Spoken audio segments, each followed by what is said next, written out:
પોરબંદરમાં અનેક જગ્યાએ હોલિકા દહન કરવામાં આવ્યું હતું, જેમાં ખાસ કરીને વાડી પ્લોટમાં થયેલ હોળી દહન અનેરું આકર્ષણનું કેન્દ્ર હતું, જ્યાં આતશબાજી સાથે હોલિકા દહન થયું હતું।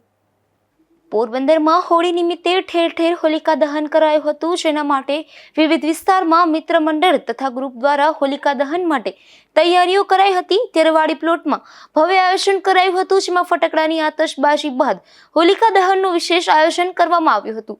લોકો અહીં હોળીના દર્શન કરવા માટે મોટી સંખ્યામાં ઉમટી પડતા હોય છે। અહીં શરૂઆતમાં લાંબો સમય સુધી આતશબાજી કરવામાં આવી હતી, જેમાં આકાશ પણ ફટાકડાના રંગે રંગાઈ ગયું હતું।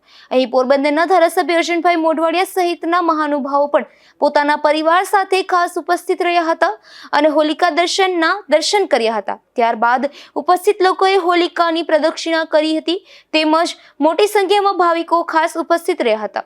અહીં વર્ષો જૂનું હોલિકા દહન સમગ્ર શહેર માટે આકર્ષણનું કેન્દ્ર બને છે, જેને લોકો હજારોની સંખ્યામાં અહીં આતશબાજી અને હોલિકા દહનના ઘર્ષણ માટે આવતા હોય છે।